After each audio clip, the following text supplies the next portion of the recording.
Welcome to APO Virtual Happy Hour with Andrew Baker, Oboe. That's me. Just a little about myself. I'm from Arkansas. I'm from Norfolk. It's a tiny, tiny town that most people haven't heard of, but we just got a brewery, so there's that going for it. It's near Mountain Home, if you know where that is. So the rules: leave questions for me in the comment section, and I'll answer them as I get them. And I've got some assistants here who can let me know when there's questions. Also, if you would like, begin a watch party and invite others to join in so that they can watch as well. So we've got some upcoming events. On Thursday, August 13th at 5 p.m., we've got Happy Hour with Dr. Rhonda Maines, flute. And then on Sunday, August 16th at 7 p.m., we've got APO presents H.J. and Dolores Bardazol Memorial Concert, Broadway bound, featuring vocalist Elizabeth Jilka and pianist Lisa Outen. Special performances by Stephen Martzoff and Emma Miller. Maestro Stephen Bias will be your host for the evening. Take a journey with us as we showcase favorite Broadway numbers from many decades. Dolores loved Broadway, and we're delighted to honor her with this virtual concert. Admission is absolutely free, thanks to the Barzal family, but you must sign up for a ticket on stubs.net to receive this link. Well, let's get down to the fun part now. We're going to have some cocktails. Today, I'll be making the Aviation for you. It's a classic cocktail. The ingredients are going to be Bombay Sapphire, Luxardo cherry syrup, creme de violette, fresh lemon juice, and we're going to have some fiery flamed lemon peel for a garnish. So first up, I've got my cocktail shaker here with ice in it already, and we're going to add the gin. So I'm making a pretty hefty drink here, so it's for two. So I'm going to put 4 full shot glasses in here. 1,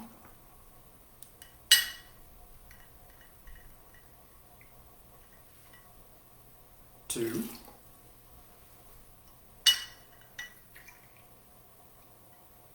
3,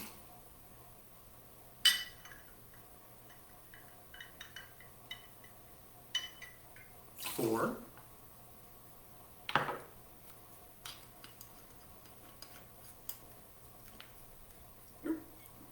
and next we're going to put in some Luxardo cherry syrup. I'm going to put in about half a shot of that.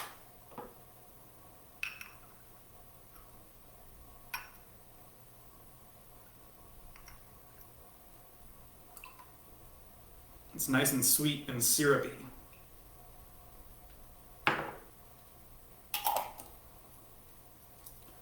And most recipes call for the same amount of creme de violette as Luxardo cherry syrup, but I really like the floral notes of the creme de violette.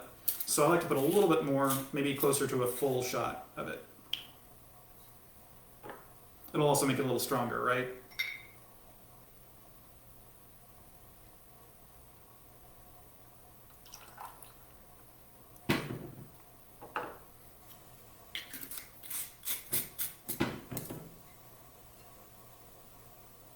And last but not least, we're going to put a full shot of fresh lemon juice in.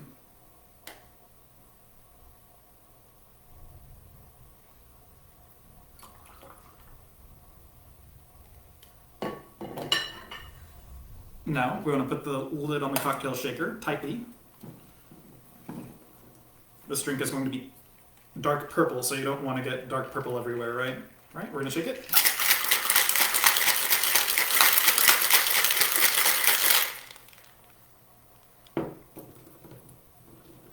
And voila.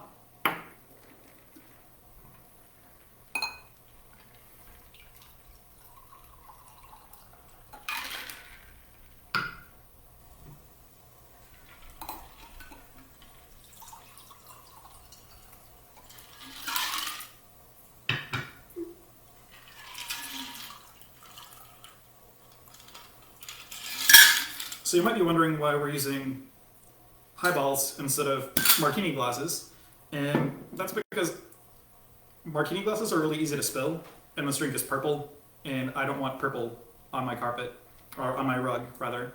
Oh, let's not forget the garnish. So I've got some lemon peels here, And to flame them, you just want to squeeze it a little bit so you get the juice. I've got a torch lighter here.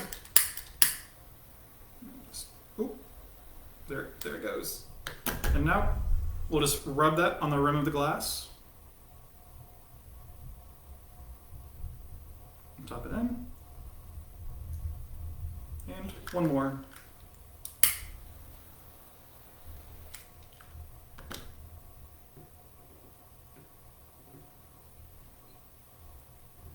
And you might be wondering why there's also some Tito's, some cherry limeade club soda, and I'm going to use the creme de violet again. So I'm actually not a big gin drinker, so I've got my own spin on the Aviation.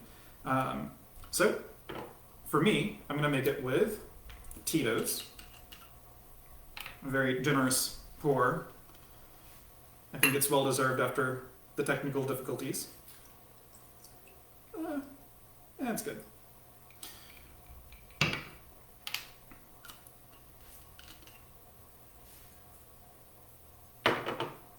And some creme de violet. Make it nice and pretty and purple.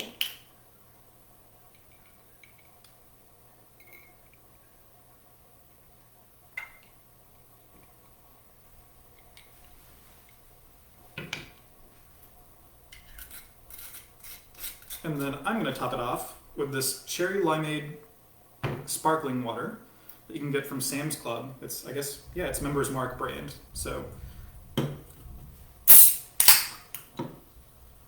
just top it off.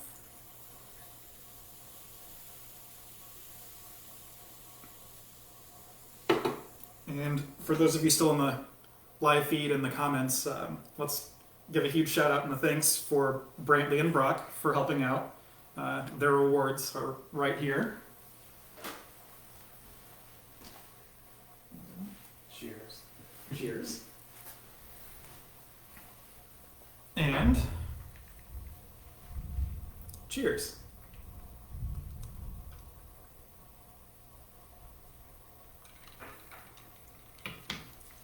I needed that. All right. So, in the music business, that's what we like to call theme and variation. The theme being the classic Aviation, and mine being the variation. All right, so we're going to switch over. Brantley, if you would, can you come and turn the camera? I'm going to wash my hands real quick because they're a little sticky.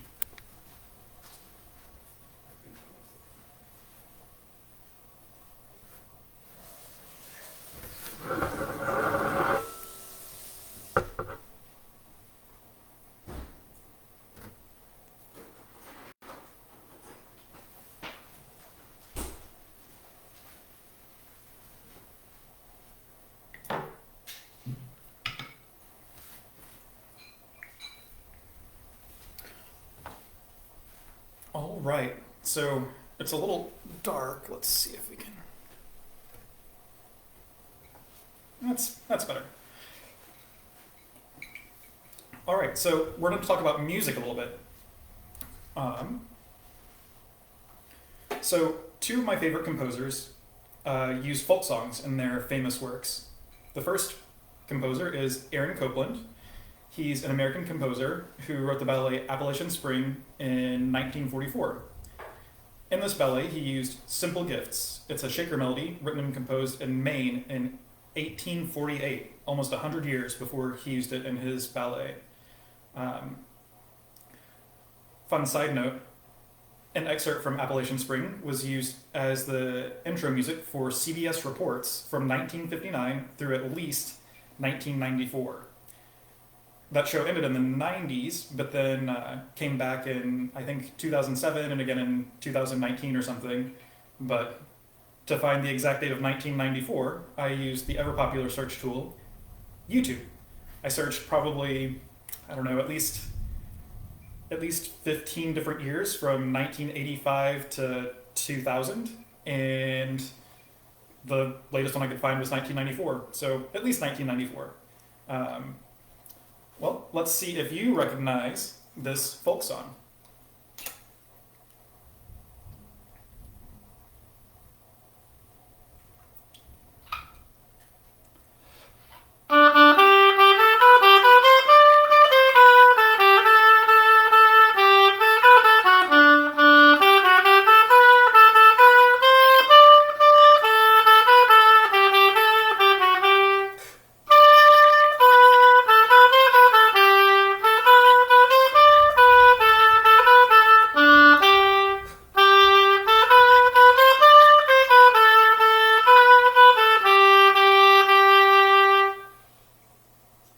Anyone recognize it? Has anyone still watching comments? No comments yet. So another of my favorite composers is Anton Dvorak. He was a Czech composer who wrote his Ninth Symphony titled From the New World in 1893 while he was the director of the National Conservatory of Music of America. You might recognize Movement 2, Largo, as the American folk song Goin' Home. Have a little sip before I play it for you.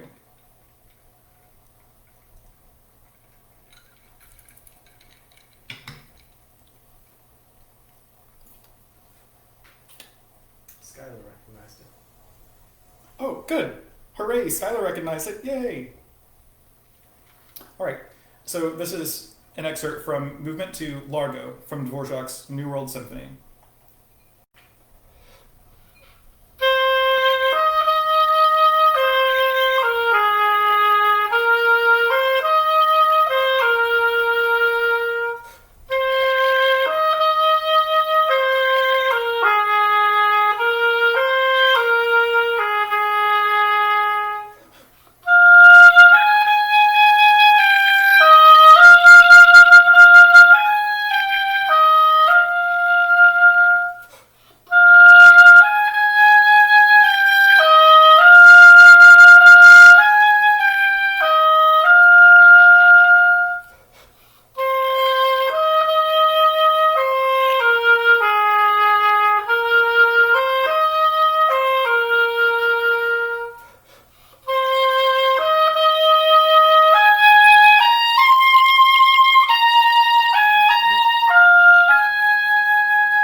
Anyone recognize that one?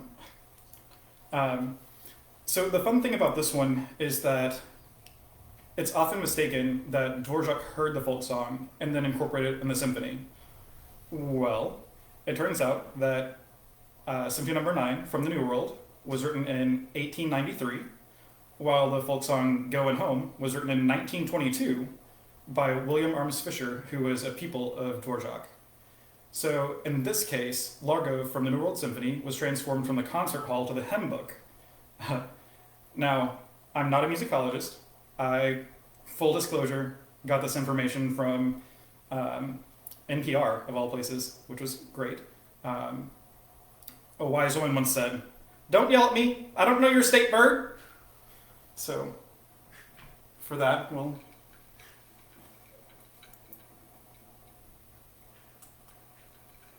Sorry, I'm very nervous. Do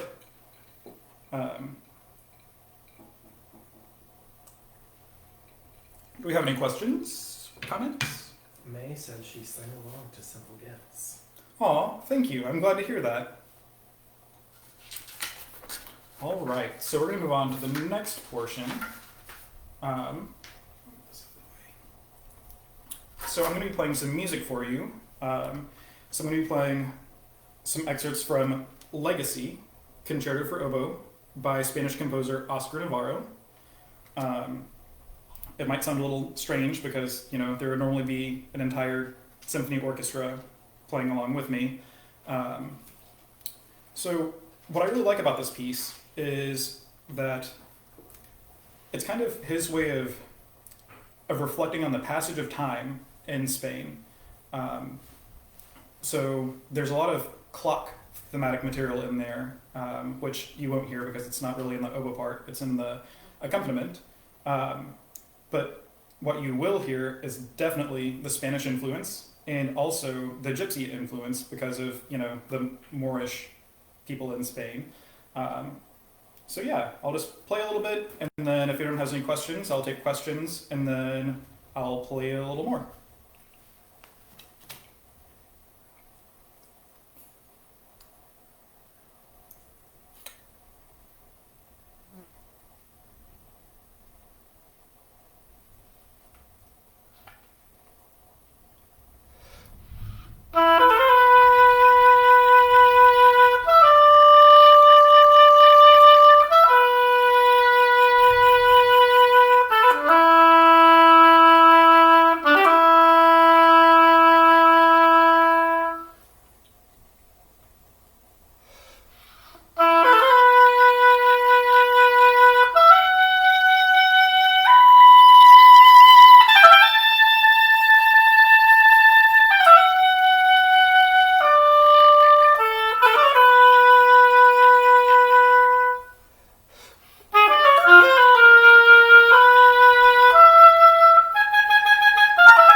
hint of that gypsy influence there.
So that's a good place to take a little break. Does anyone have any questions or comments or anything that they have always wanted to know about the oboe? So Manchusa said, well, and she commented this before you started playing that last piece, but she said, was it originally written for oboe? So I don't know if that pertains to the piece you played before or that one you just played now. So Manchusa had a question about whether something was originally written for the oboe. I assume that she is asking about the excerpt from Dvorak's Symphony No. 9 from the New World that I played for you. And it was not originally for the oboe. It's typically played on English horn. It's happy hour, so I'm taking some liberties. I could have busted out the English horn and played some English horn for you, but that would be just one more thing to juggle with technology and cocktails and oboe. But yeah, good question. Any other questions or comments? Ray said, wow, amazing talent with an emoji with the stars for eyes. And Skylar said, awesome. Oh, thank you so much, Ray, and thank you so much, Skylar, for your wonderful comments. I'm just getting some water out of my second octave key here before I go on. It's making this horrid hissing noise that may be coming through in the video, but maybe not. But I can definitely hear it and feel it, so.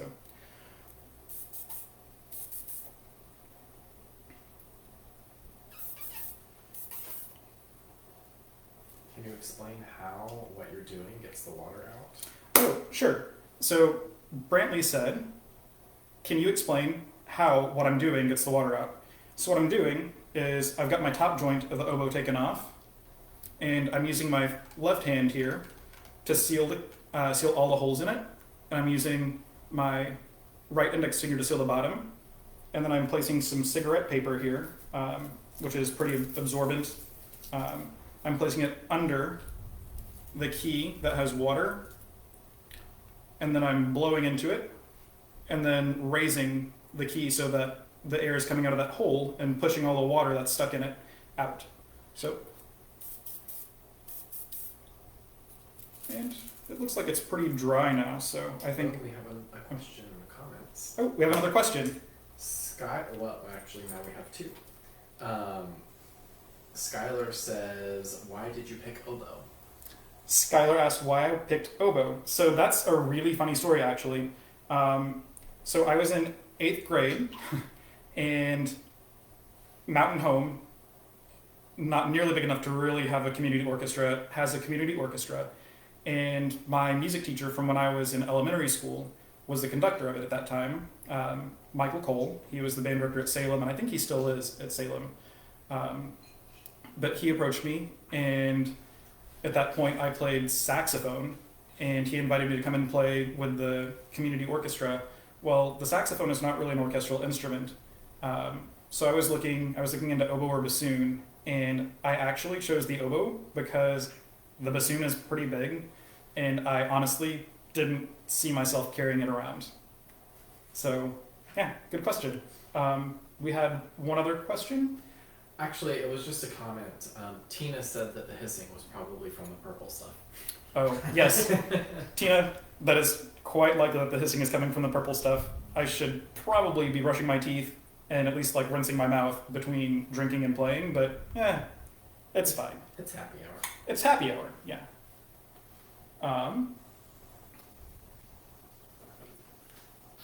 So I'll play a little bit more of Legacy, Concerto for Oboe by Oscar Navarro.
closing in pretty quick on the 30-minute mark. I've got just a little bit of time to take another question or comment.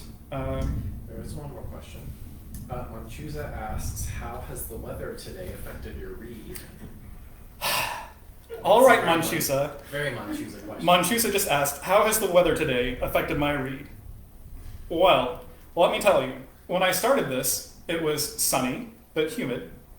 Now, it's thundering, extremely humid, and there's lightning, and yes, that's always fun. So actually, today, in the time from 5, I tested my read at 4:55, right before we started this, and it felt great, perfect.